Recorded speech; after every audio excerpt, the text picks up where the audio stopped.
Kita ke informasi pertama, Saudara. Akses jalan lintas tengah Sumatera di Kecamatan Sayur Matinggi, Kabupaten Tapanuli Selatan, Sumatera Utara putus akibat terendam banjir. Ketinggian air bahkan mencapai 1 meter di beberapa titik. Banjir disebabkan luapan air dari Sungai Batang Angkola. Akibatnya kendaraan dari 2 arah tidak bisa melintasi kawasan ini. Para pengendara terpaksa mengantre sambil menunggu air surut. Menurut pengemudi, jalan tak bisa dilalui sejak Selasa malam.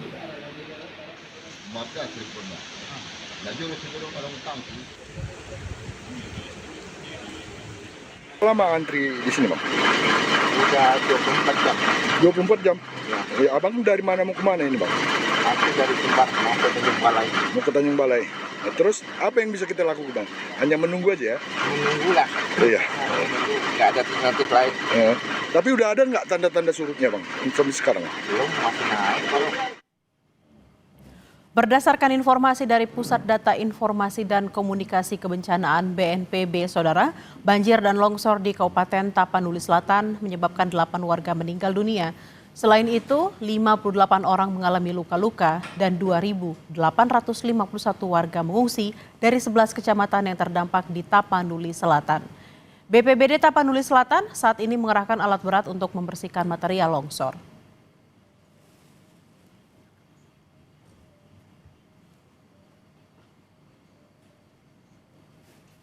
Banjir bandang dan longsor melanda sejumlah wilayah di Sumatera Utara. Pemerintah daerah dan BPBD terus melakukan penanganan darurat untuk mendata kerusakan serta memastikan warga terdampak mendapatkan bantuan.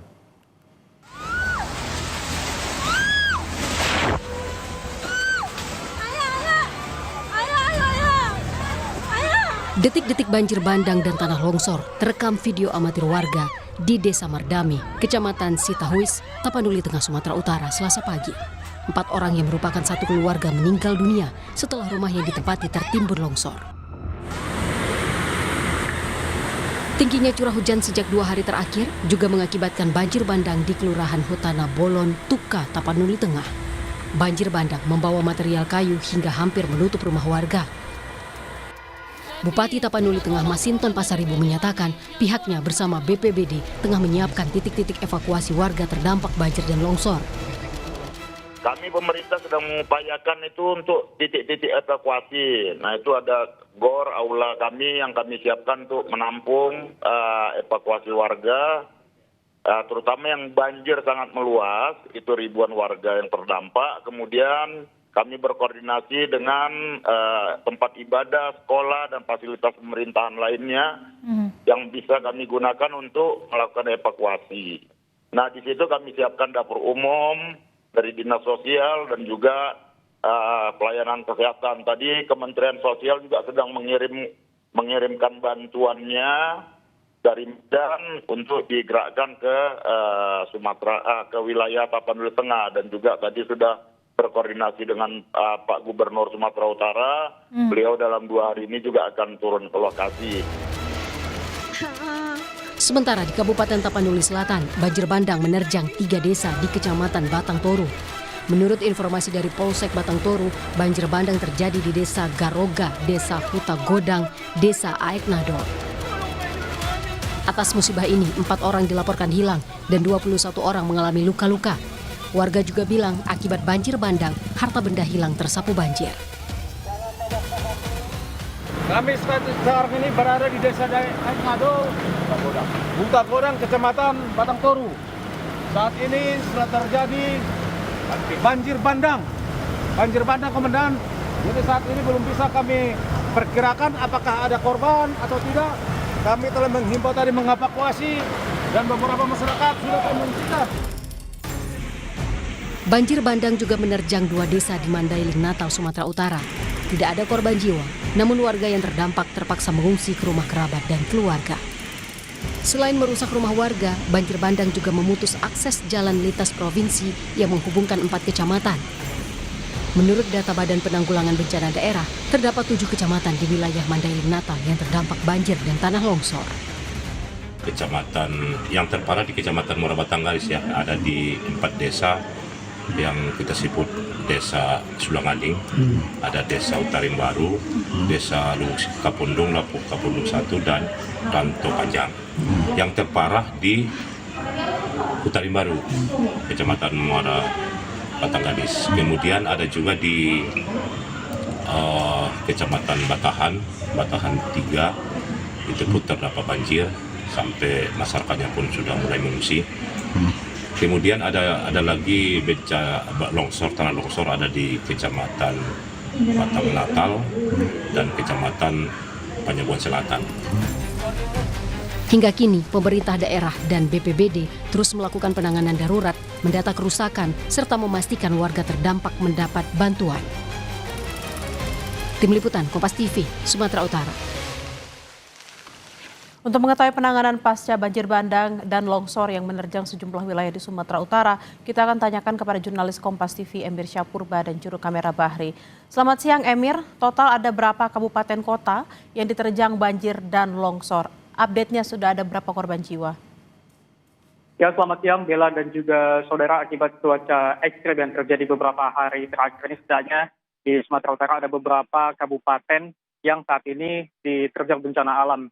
Seperti halnya di Tapanuli Selatan, Bella dan juga saudara, saat ini jalan lintas tengah yang berada di Tapanuli Selatan mengalami lumpuh total akibat meluapnya Sungai Batang Angkole yang persis berada di pinggir jalan, di mana banjir setinggi 1 meter tersebut mengakibatkan kendaraan tidak dapat melalui jalur tersebut dan mengakibatkan antrian kendaraan yang mengular. Sehari sebelumnya, Bella dan juga saudara, banjir bandang terjadi di Tapanuli Selatan. Banjir dengan material kayu menyapu 3 desa di Kecamatan Batang Toru, Tapanuli Selatan. Dari data yang saya himpun dari BNPB, saudara, setidaknya ada 8 orang korban jiwa dan juga 58 orang luka-luka akibat bencana alam banjir bandang tersebut.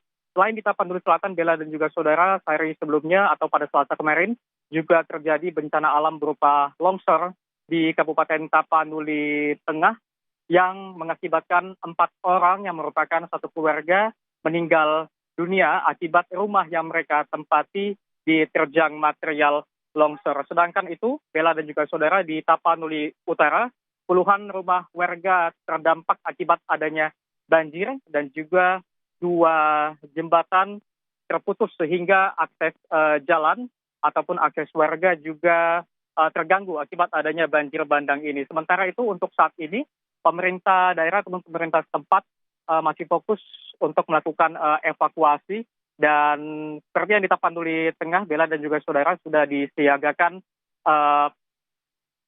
dapur-dapur umum dan juga tempat pengungsi agar warga mendapatkan tempat untuk berlindung dan juga distribusi logistik dan distribusi bantuan berupa makanan dan juga bahan-bahan pokok dapat segera disalurkan. Memang Bella dan juga saudara, belakangan ini cuaca ekstrim terus menerpa Sumatera Utara.